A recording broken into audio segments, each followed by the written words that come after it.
Felicito además este encuentro que ha sido convocado por el Ministerio del Poder Popular para la Educación Universitaria para debatir un tema que considero de singular importancia en los momentos actuales. Pareciera que el tema está desfasado, pues no, está, como dicen por allí, vivito y coleando, porque en este momento que estamos construyendo, que estamos construyendo pueblo y gobierno, transformaciones hacia el socialismo, las universidades no pueden estar a espaldas de esas transformaciones profundas necesarias, fundamentales para poder avanzar hacia otra forma diferente de vivir. Bien lo decía el profesor, se trata de vivir. Creo y estoy segura que este encuentro de hoy va a reanimar los ánimos y vamos a retomar con mucho más bríos todos aquellos reuniones, procesos, momentos que vivimos hace algunos años, fundamentalmente con los institutos universitarios de tecnología, con la Universidad Bolivariana, con las universidades que se construyeron o que se crearon a partir de la misión Alma Mater. Vamos a retomar de nuevo esos encuentros y a retomar con más bríos las ganas realmente de trabajar sí por la verdadera y profunda transformación universitaria. Yo titulé este trabajo, que en parte voy a leer, unas reflexiones sobre la colonización del conocimiento o del pensamiento en la Universidad Bolivariana, en la Universidad Venezolana, precisamente tomando en consideración el título del encuentro, Universidad y descolonización del pensamiento. Porque considero que es muy difícil poder hablar de descolonización del pensamiento sin hacer un poquito de historia, sin saber realmente por qué hablamos hoy en día de la necesidad de descolonizar el pensamiento. ¿Es que estamos colonizados o creemos que no estamos? Independientemente de que pensemos que el proceso de esclavitud, de colonización, pasó,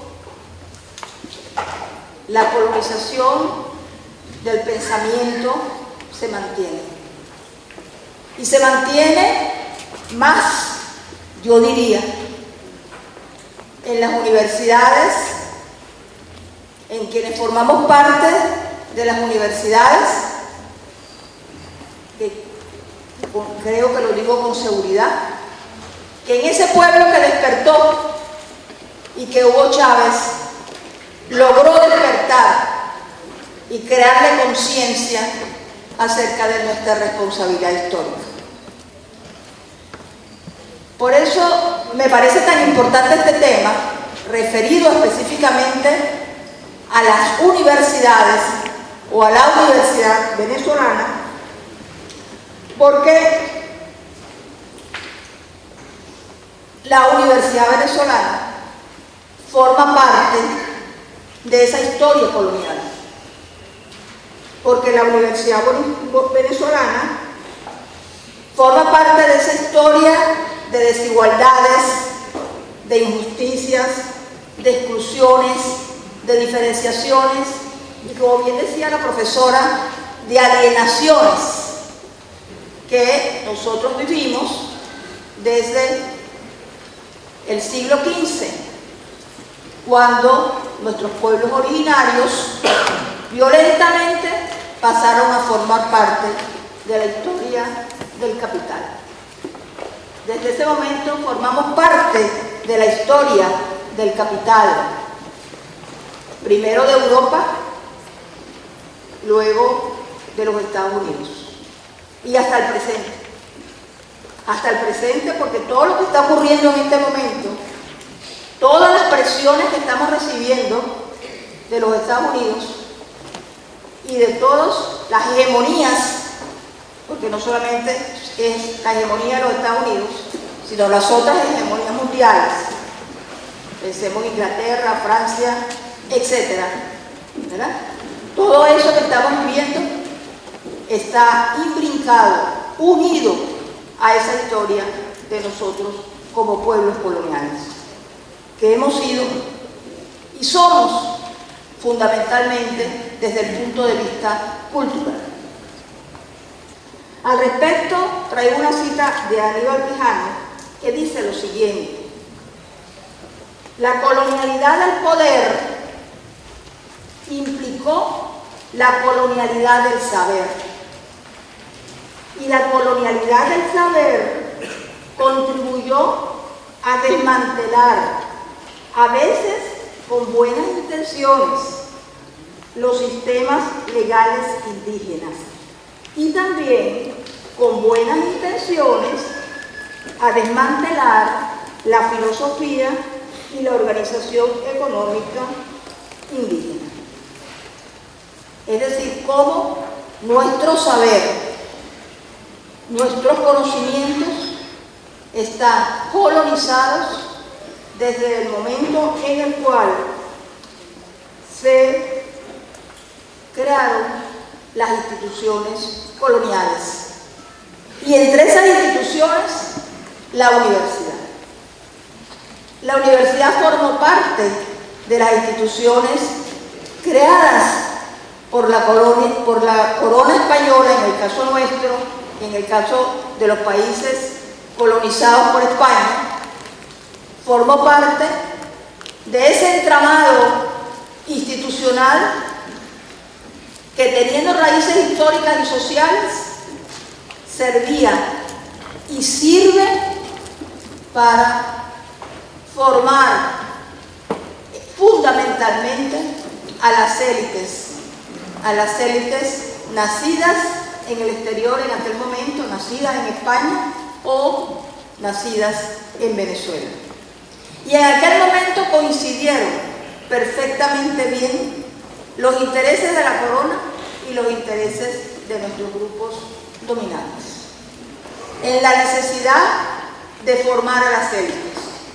Y por eso las universidades de América Latina, fundamentalmente de la América conquistada o colonizada, mejor dicho, por los españoles, por España, se crearon primero incluso que las escuelas primarias. Era mucho más importante formar a las élites universitarias. Fíjense ustedes la importancia desde el punto de vista de la colonización. Era mucho más importante formar a las élites universitarias que formar al pueblo, que formar a quienes realmente formaban nuestros pueblos originarios, independientemente de que no los descuidaron. No los descuidaron porque ahí está el proceso de alienación. No los descuidaron porque nos impusieron la religión, porque nos impusieron la cultura, porque nos esclavizaron y porque trataron, porque no lo lograron totalmente, afortunadamente, de acabar con todas nuestra idiosincrasia, nuestra cultura, nuestras formas de ser, nuestras formas de pensar. Eso está reviviendo en este momento en América Latina. Está reviviendo fundamentalmente en los países andinos, a través de todos los movimientos sociales que están emergiendo gracias a las nuevas transformaciones que están ocurriendo en nuestros pueblos y que fundamentalmente le debemos también esas nuevo despertar de América Latina, se lo debemos al gran gigante Hugo Chávez.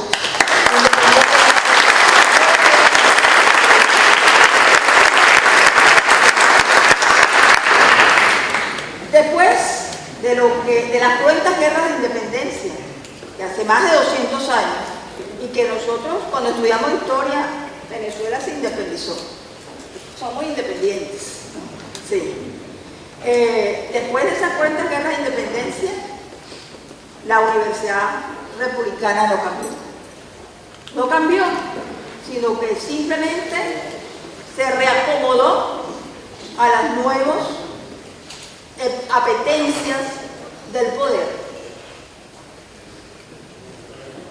Nuevas dependencias de las distintas hegemonías externas o internas cortaron los sueños de muchos de nuestros próximos.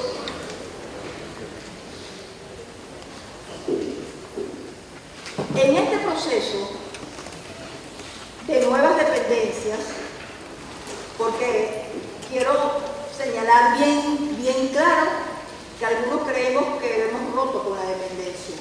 Ha sido una dependencia ininterrumpida, con intentos importantes, y en este momento yo creo que estamos librando el mayor de ellos, después del de Bolívar, de romper con la dependencia. Pero no lo hemos logrado, y menos lo hemos logrado en el pensamiento. Hemos hecho muchísimas transformaciones en Venezuela, eso es cierto, desde el punto de vista material, muchísimas, y el que lo niegue está pelando. Pero en el pensamiento, ¿cuántos hemos hecho? En los modos de pensar, ¿cuánto hemos transformado? ¿Cuánto hemos cambiado? ¿Cómo nosotros asumimos realmente nuestra responsabilidad en este nuevo proceso histórico que estamos viviendo?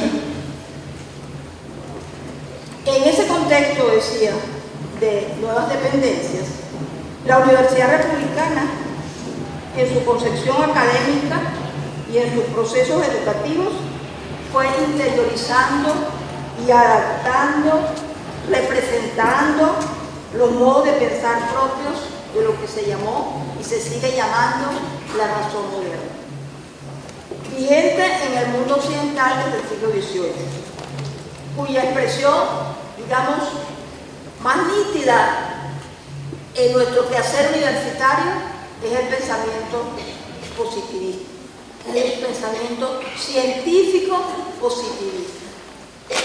Y ese pensamiento científico positivista está presente, ha sufrido muy poco, se ha debilitado muy poco en nuestras universidades. Quienes creemos tener de pronto un pensamiento avanzado, somos revolucionarios, pero llega un momento en el cual, si no nos revisamos en cómo estamos actuando, qué estamos haciendo, nos daremos cuenta que podemos estar cayendo en el pensamiento científico positivista. Estas ideas sentaron las bases para la fragmentación de los saberes. Eso nos carcome. La diferencia entre saber y conocimiento. El surgimiento de las especializaciones. En boga en Venezuela desde hace mucho tiempo, pero fundamentalmente de la década del 70, cuando se transformaron las universidades después de la renovación y se nos impusieron realmente las concepciones tecnocráticas en la universidad. La formación de técnicos y tecnicistas, mejor dicho, más que técnicos, de tecnicistas, sin ningún tipo de reflexión sobre su quehacer, sin ningún tipo de formación ética y política, porque todo eso fue limpiado de las universidades después de la década del 70, y que simplemente su quehacer es responder a un empleador. Y hablamos en aquel momento, hay que formar los recursos humanos que necesita la empresa venezolana. Eso era lo que decíamos en aquel momento. Y todas las transformaciones que se dieron, entre comillas transformaciones, que se dieron, los cambios que se dieron en los pensos de estudio de la universidad, en los planes de estudio de las universidades, estuvieron dirigidos precisamente a formar estos recursos humanos. Y todavía hablamos de recursos humanos, todavía hablamos de recursos humanos, todavía hablamos de la necesidad de formar para un determinado empleador, generalmente un empleador privado. Lo que no niega que necesitamos la propiedad privada, pero no formar realmente para las transnacionales. Así, de esta manera y muy rápidamente, nosotros asumimos la lógica disciplinar. Cada disciplina, sus teorías, sus métodos, sus instrumentos de investigación, es decir, su estamento disciplinar es responsable de un campo de conocimiento que es su objeto. Cada disciplina tiene un objeto, separados unos de otros. No hay encuentro entre disciplinas, no hay avances hacia interdisciplinariedad, hacia un trabajo más interdisciplinario. Esta lógica de organización del conocimiento domina en los modos de pensar, en los modos de enseñar, en los modos de aprender, en los modos de investigar, que prevalecen aún en las universidades. Hablamos de investigación científica. No somos capaces de hablar de que la investigación puede no necesariamente tener las reglas o regirse por las reglas del método científico. Otros métodos nos cuesta poder asumirlos como posibilidad para la creación intelectual.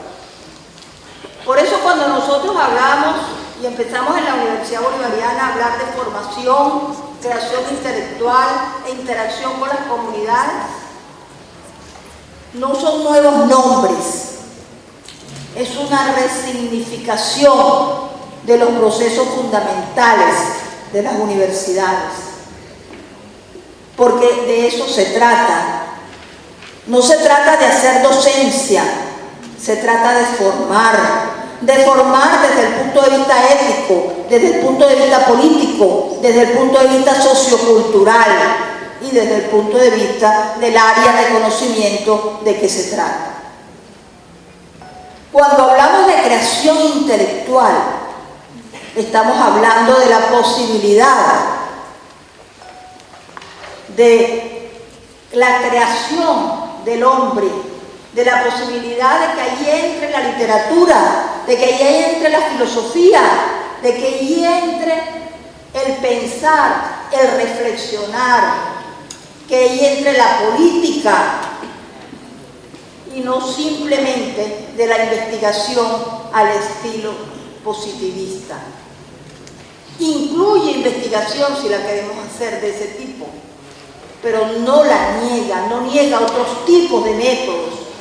Es más, acepta el advenimiento de otros métodos, el repensar en otras formas distintas de estudiar la realidad y el poder asumir de esa manera la complejidad e incertidumbre que tiene hoy y que lo ha tenido siempre, pero que hoy está como más evidente la realidad mundial.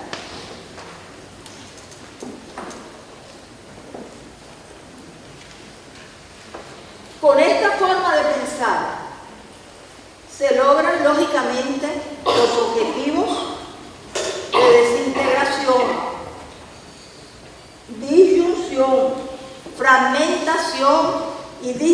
distinción entre precisamente esos procesos universitarios. Entonces, en la universidad, quienes hacen docencia están por un lado, quienes hacen investigación están por el otro, quienes hacen extensión son los menos. Esos son los que... Esos son el... ¿no? Ajá. Y ese es usted lo que quiera. Pero jamás en la vida se tienen que encontrar. Nosotros, desde la Universidad Bolivariana, desde su proyecto rector, y ahora con Alma Mater, en las universidades politécnicas territoriales, con los programas nacionales de formación, estamos, quienes están con estas ideas, estamos haciendo esfuerzos realmente para que esos tres procesos universitarios que llamamos ahora formación, creación intelectual e interacción con la sociedad o con las comunidades, como se quiera, esos tres procesos se encuentran expresados en las unidades curriculares, que ahora no son asignaturas, sino unidades curriculares, porque realmente no se trata de disciplinas separadas, se trata de componentes de distintas disciplinas que son necesarias para poder estudiar un proceso determinado. Y que esos tres procesos, a su vez en un proyecto, permitan que realmente la formación del estudiante, la formación de quienes acuden a las casas de estudios, sea una formación integral. De esa manera nosotros creemos, posiblemente estaremos equivocados, que estamos avanzando o que podemos avanzar hacia una formación integral. Samir Amin, en el año 1989, escribió lo siguiente con respecto a este pensamiento fraccionado. Dice: el pensamiento moderno valoriza las verdades parciales y abandona la búsqueda del conocimiento complejo. Por eso se estimulan las investigaciones particulares de los diversos dominios del universo conocido.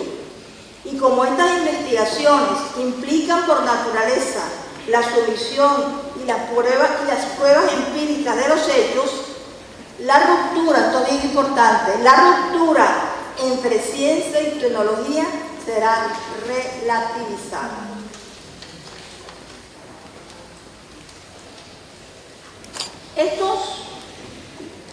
Estos rasgos que he descrito ligeramente continúan caracterizando, ya lo he dicho varias veces, hoy las universidades.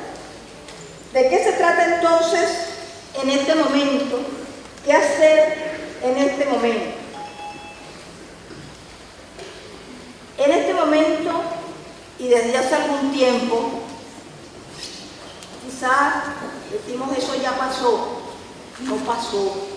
El neoliberalismo está avanzando con otros matices, con otras manifestaciones, con otras formas, pero está avanzando.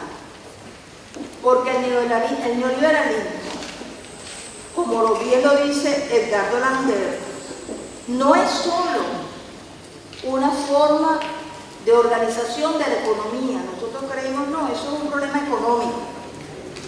Y como el problema económico generalmente lo vinculamos al problema político, porque eso es el pensamiento tecnicista, lo político no tiene nada que ver con lo económico no tiene nada que ver con lo político, lo social no tiene nada que ver con lo político, lo cultural tampoco, lo político son los partidos políticos.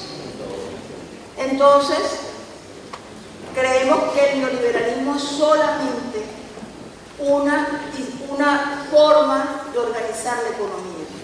El neoliberalismo es una forma de organización social, es una forma de organización de la sociedad que penetra en nuestras formas de pensar, en nuestras formas de ser, exacerba el individualismo, exacerba la idea de la competencia y la competitividad, que exacerba la necesidad de la diferenciación, de la desigualdad, de la desintegración, y que coloca por encima del Estado, por encima de la sociedad, coloca el mercado. Ese pensamiento está presente en nuestras universidades desde la década 80 en adelante. Cuando el Estado empezó a decir, no puedo ya invertir en las universidades, hay que invertir, como decía el Banco Central, el Banco Mundial, perdón, hay que invertir en la escuela primaria, en la educación primaria o en la educación básica, pero las universidades no, las universidades tienen que autofinanciarse.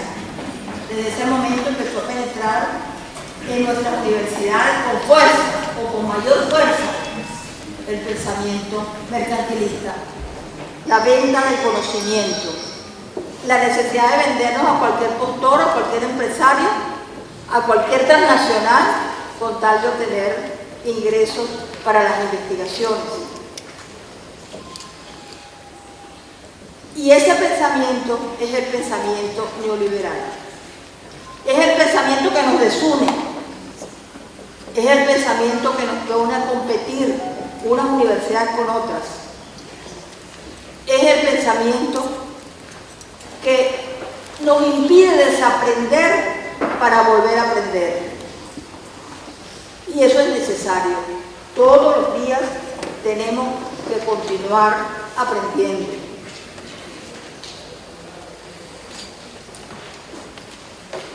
Ok, finalizo con esto. En esta situación,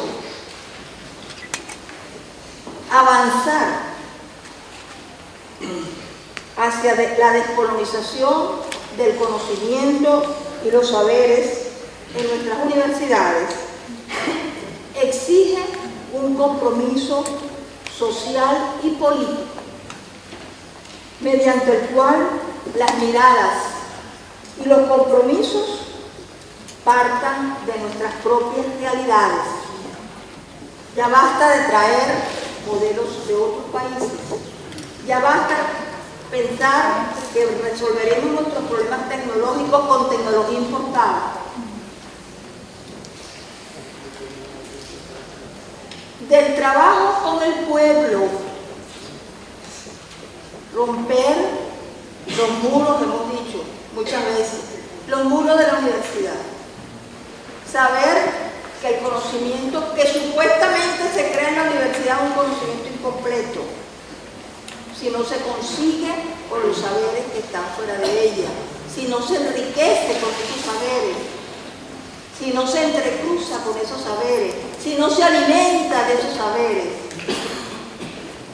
si no trabaja codo a codo con el pueblo para ayudar a formarse a sí mismos, nosotros los universitarios, y contribuir al fortalecimiento del poder popular. Encontrarnos entonces con el pueblo para conocer, para aprender de sus saberes, para saber cuáles son sus necesidades y cuáles son sus esperanzas, que son las mismas nuestras. Si estamos creyendo en que somos un solo pueblo y que tenemos que unirnos para poder lograr la sociedad socialista que supuestamente estamos construyendo.